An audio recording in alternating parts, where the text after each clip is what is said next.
It's Pam, and you're watching a basic camera version. Today, Masking's here to give you the guide on where to park, what the rules are around parking, and everything you need to know when you're coming to US Bank Stadium.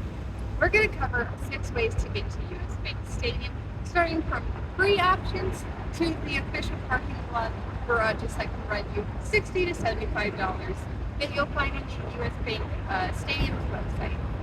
Our goal will be to take you to free, yes free, spots that you can park and ride to get to US Bank Stadium. Since you've already given an arm for your tickets, let's not make you give a leg for your parking.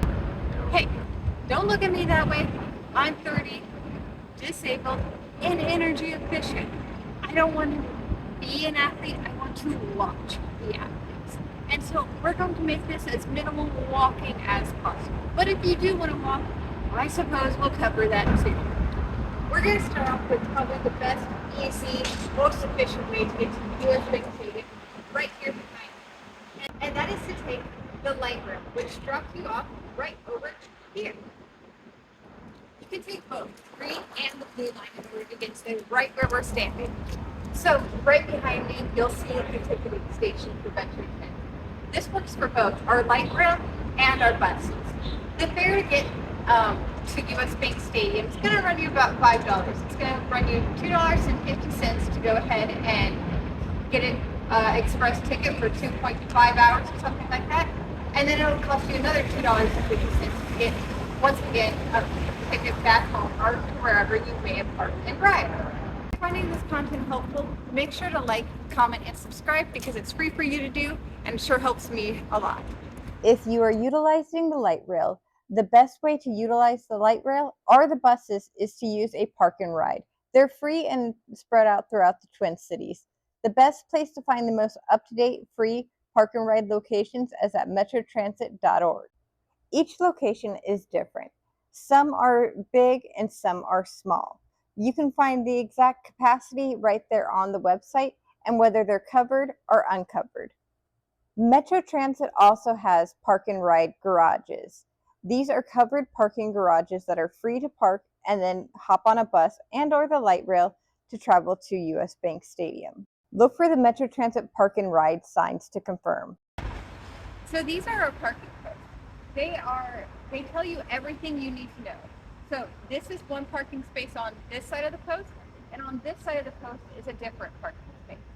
They tell you at what hours the parking post is enforced and how long you can stay at the said parking space.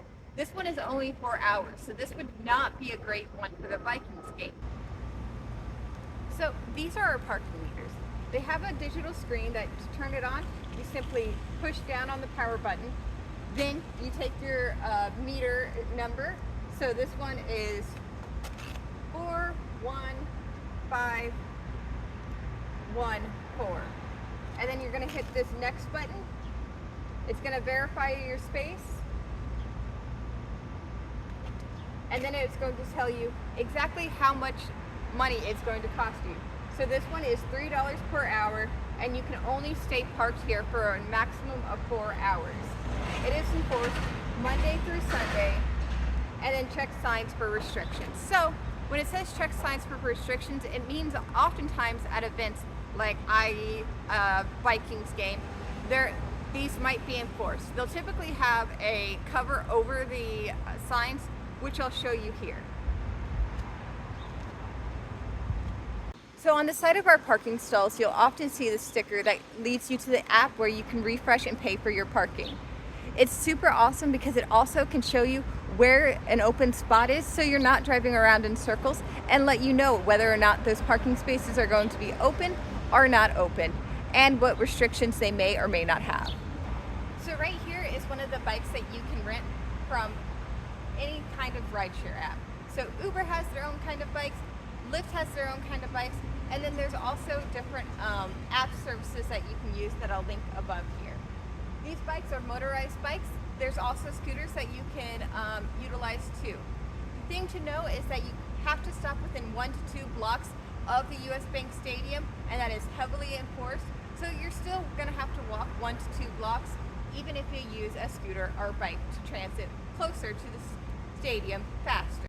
If you are walking to the stadium, You can utilize our skywalks, which are connected to most of our parking garages and are great for avoiding the weather and our traffic. The sixth option is to use a rideshare app. They're probably going to run you $10 to $20 from the downtown area to US Bank Stadium on game days, and you should be prepared for a 5 to 10 minute pickup time. If you happen to be traveling with a service animal or wheelchair, double that wait time, as not all of the drivers that drive are Minnesota nice or ADA compliant. Behind me is the stadium parking garage. This garage is by far the closest parking garage to US Bank Stadium because it connects right there to the stadium via the skywalk, or it's just literally a street walk away and across to US Bank Stadium. This is our riverfront parking ramp. It is typically the cheapest parking ramp, topping out about $15 surge pricing for game days. There are numerous parking ramps and parking lots available to park in near US Bank Stadium. The further away you are, the cheaper the rates and the easier it is to actually find the parking. So no matter how you choose to get to US Bank Stadium, Masakine and I would love to see you. And yes, we're going to be doing some meet and greets, and you can also follow us on TikTok to keep up with all of our latest shenanigans.